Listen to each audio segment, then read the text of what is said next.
हुजूर मेरा सवाल ये है, जो शख्स नमाज छोड़ने का आदी हो जाए, बगैर शरई उज़्र के रोज नमाज छोड़ता हो, क्या उसके पीछे नमाज हो जाएगी?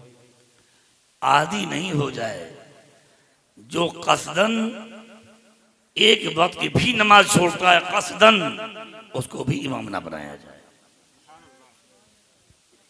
नमाज पढ़ता हो और उज़्र शरई के बगैर जमात छोड़ता हो, उसको भी इमाम बनाना चाहिए।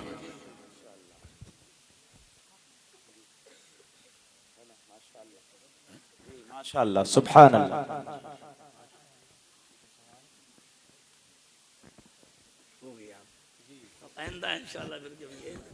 हुजूर, ये मस्जिदों में जो ऐलान होता है, जूता चोरी, बकरा गुम हो गया, दुनिया भर के ये ऐलान होते रहते हैं मस्जिदों से, उसके लिए शरई हुक्म क्या है?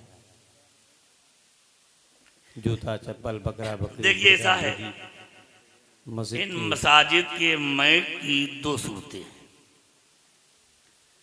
एक सूरत तो ये है, मस्जिद की अपनी मौकूफा रकम थी और उस रकम से मैक लगाया गया,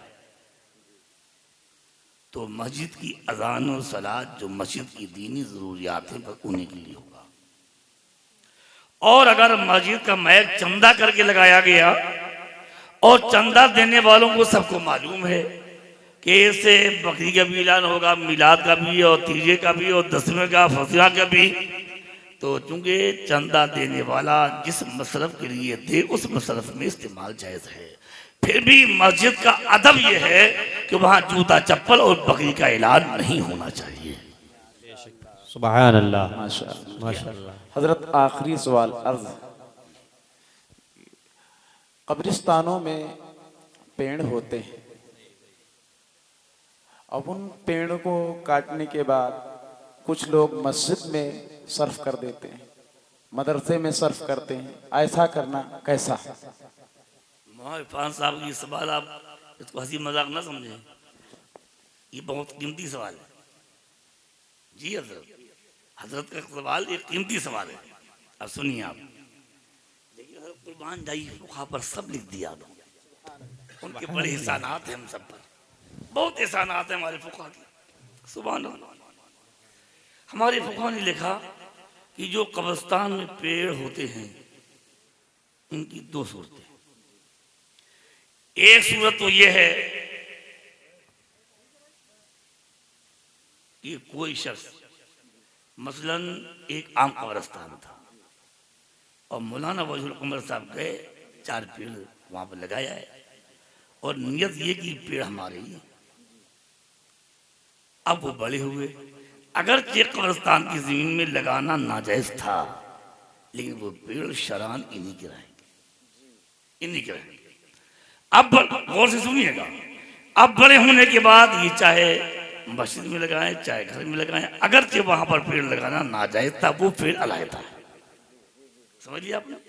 और अगर वहां पेड़ खुद रो थे, खुद बखुद उगाए, किसी ने लगाया नहीं, या कोई शख्स पे मौलाना वजहुल कमर पेड़ लेकर गए, होगा ये पेड़ मैंने कब्रिस्तान में वक्फ कर दिए, कब्रिस्तान को मालिक बना दिया, मैं मालिक नहीं हूं, और वक्फ करके लगा दिए, अब कब्रिस्तान उन पेड़ों की मालिक है।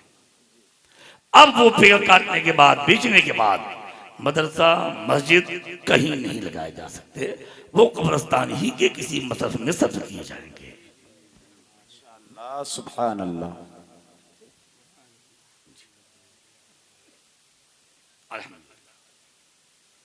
अपने मिला समझ गए आप लोग?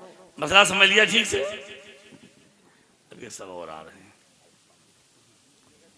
इस इलाके में हुजूर एक रिवाज है कि ईदगाह में ईदैन की नमाज में मस्जिद की चढ़ाई जाती हैं नमाज के लिए। भैया एक मसला और सुन लो, सुनिए सुनिए, बहुत कीमती सवाल है आपकी बस्ती का। मौलाना वजहुल कमर साहब एक सवाल कर रहे हैं। यहाँ का रवाज ये है कि ईद के दिन मस्जिद की चटाइयाँ जानमाज़ी ईदगाह ले जाते हैं बिछाने के लिए, नाजायज़ व हराम है। कहीं इलाके की बात कर रहे हैं, जहां भी ऐसा होता हो ये नाजायज है, जहां होता हो जिन इलाकों में से गुजारिश है, मस्जिदों की चटाइयाँ मस्जिद में बिछाइए और ईदगाह में जहाँ नमाज पढ़ना चाहते हो तो ईदगाह के लिए अलहदा से मंगाइए। अब आप बताएं। अस्सलाम वालेकुम। वालेकुम सलाम। हजरात, मैं आपसे ये पूछना चाहता हूँ कि इन गांवों में आदमी अपनी बीवियों की तलाक दे देते हैं और फिर 2-4 दिन के बाद फिर घर में रख लेते हैं। उनके घर में खाना पानी पीना जायज है या नहीं?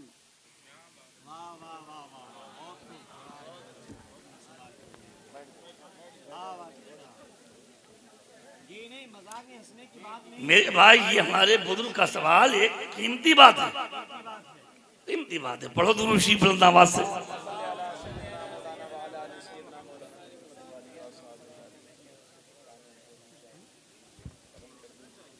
पानी पिलाइए हज़रत को हमारे। मुझे अल्लाह जाने वाला इन उलमा इकराम से मेरा बहुत दिल खुश है कि ये हज़रात अल्लाह के नबी की दीन मोहब्बत में तशरीफ लाए।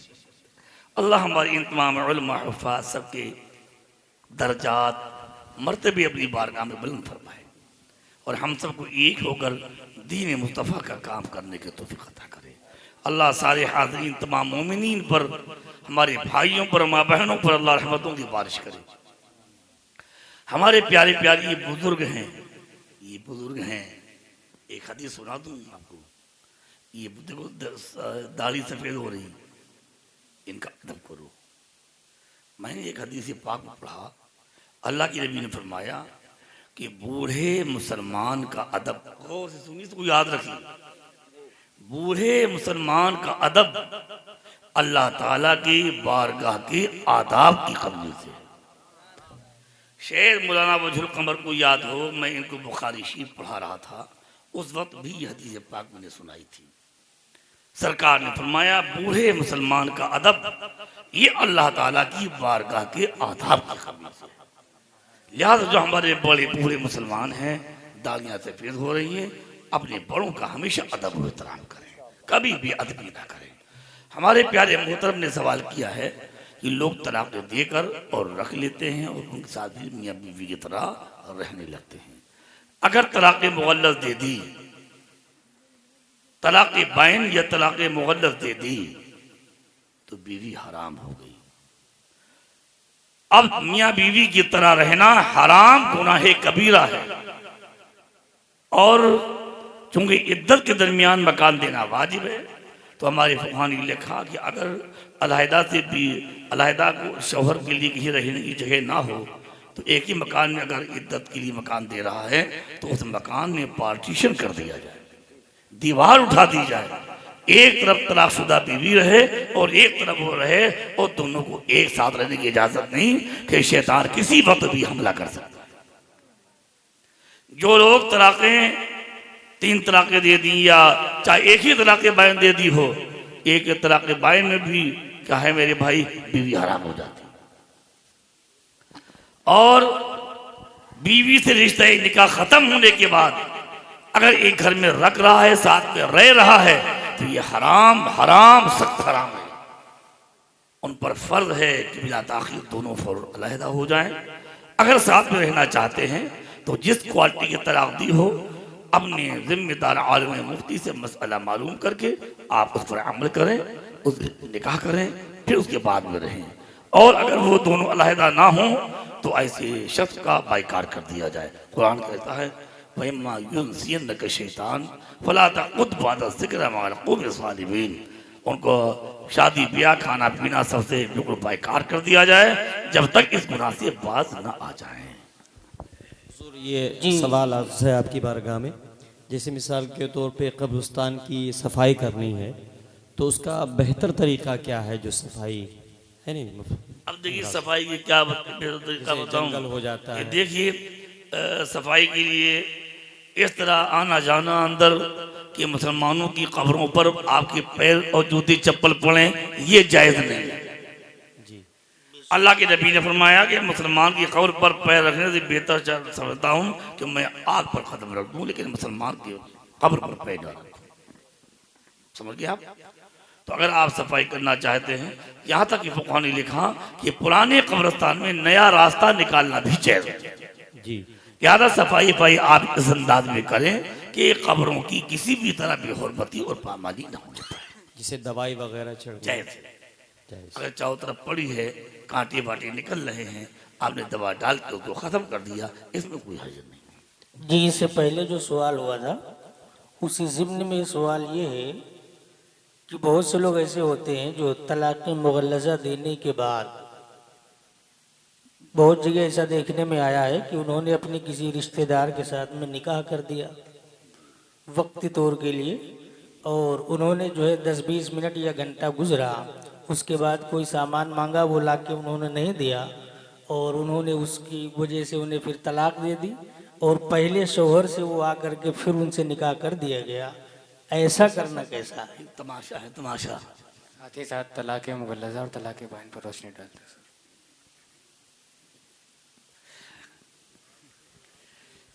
देखिए, बता रहा हूँ, देखिए मेरे भाई, मैंने जवाब दे दिया, ये तमाशा है। आए मेरे प्यारे भाई, तलाक़ मुग़ल्लज़ के बाद पहले इद्दत गुजरे, इद्दत गुजरने के बाद किसी से निकाह सही हो, निकाह सही के बाद ज़ौजियत का मखसूस ताल्लुक़ भी कायम हो, और वो ताल्लुक़ कायम होने के बाद फिर दूसरा शौहर तलाक दे, तलाक देने के बाद फिर उसकी तलाक की इद्दत गुजारी जाए, उसके बाद पहले वाले से निकाह हो सकता, इसके बगैर हलाला नहीं होगा। ठीक है, अच्छा। अब हमारे इलाके में एक चीज़ और राइज है, कब्र अगर बैठ जाती है तो लोग कहते हैं कि जितनी ही जल्दी कब्र की निशान दब जाए, ख़त्म हो जाए, बहुत अच्छा है। ये ऐसा, ये सब खालिस जिहालत है जी, खालिस जिहालत है, ऐसा कुछ नहीं है। कहते हैं बहुत जल्दी बैठ जाए, बहुत अच्छी बात है। सुनिए आप, मुसन्नफ़ दलाइल ख़राइज शरीफ, अल्लाह के कैसे महबूब बंदे थे। आपके 70 साल गुजर गए, बारिश की कसरत से मट्टी खुल गई तो कफन में दाग नहीं लगा था। 70 साल तक कब्र सलामत थी, अल्लाह के बड़े महबूब बंदे थे। आप कहें जितनी जल्दी बैठ जाएगा उतना अच्छा है, ये खाली जाहिलाना ख्यालात हैं, इन ख्यालात का इस्लाम से कोई ताल्लुक नहीं। अब लगी इन्होंने कहा कि मुग़ल्लज़, बात ये 3 तलाक देने की सूरत में तलाक़ मुग़ल्लज़ वाक़िअ हो जाती है, बैनूनत गलीज़ा हो जाती है, और तलाक़ बाइन 1 भी हो सकती है, 2 भी हो सकती है, 3 भी हो सकती है। अगर किसी ने कहा मैंने तुझको तलाक़ बाइन दी, तो 1 तलाक़ बाइन होगी और 1 तलाक़ बाइन इसी निकाह से खारिज हो जाएगी, लेकिन हलाले की ज़रूरत नहीं। ये है मसला। और अगर बैनूनत गलीज़ा हो जाए, 3 तलाक़ें हो जाएं, तो फिर हलाले के बगैर कोई सूरत अव्वल शौहर से निकाह की नहीं। हजरत, ये सवाल अर्ज है कि अगर कब्र जो है बैठ जाए तो क्या उसको हम दोबारा दुरुस्त कर सकते हैं या नहीं? अगर कब्र की मिट्टी वगैरह बैठ जाए और ये अंदेशा के बराबर हो जाएगी, फिर लोग जूते चप्पल पहन के निकलने लगेंगे, मोमिन की कब्र की बेहुरमती होगी। तो आप जितनी मिट्टी निकाल सके ऊपर से निकाल लें, उसको पाट के सही कर दें, इसकी शरह में इजाज़त है मोमिन की कब्र का एहतराम बरकरार रखने के लिए। जी, एक सवाल और है हजरत कि मस्जिद के ग्राउंड में क्या हम नमाज जनाजा पढ़ सकते हैं? मस्जिद के ग्राउंड में हाँ, क्या हम नमाज जनाजा पढ़ सकते चाहिए।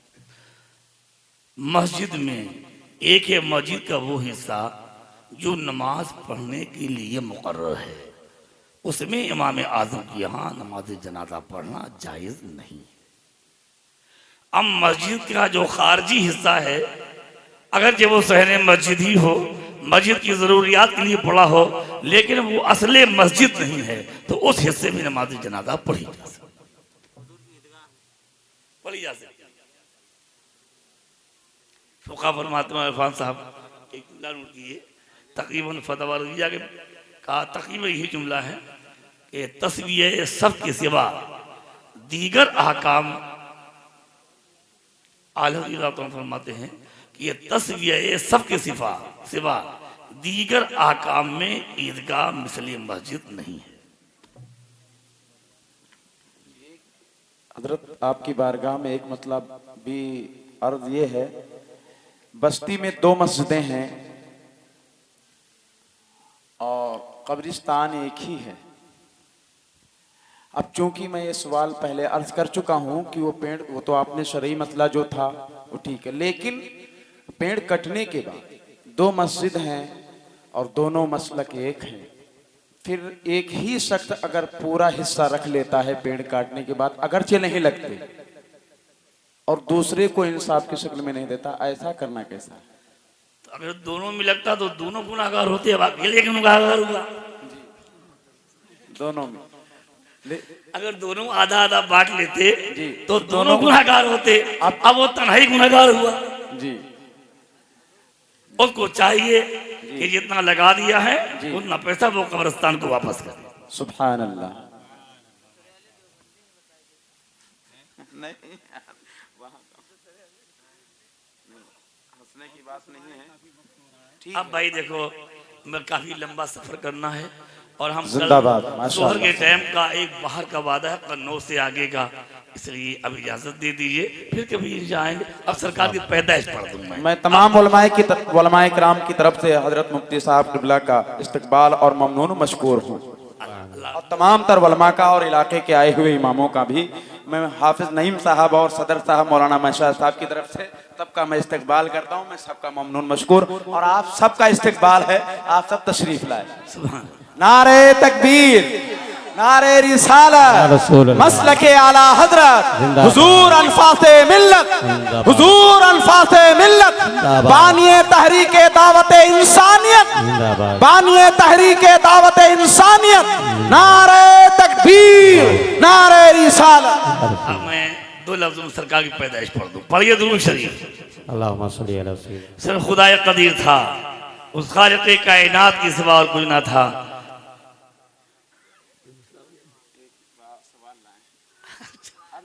चलिए,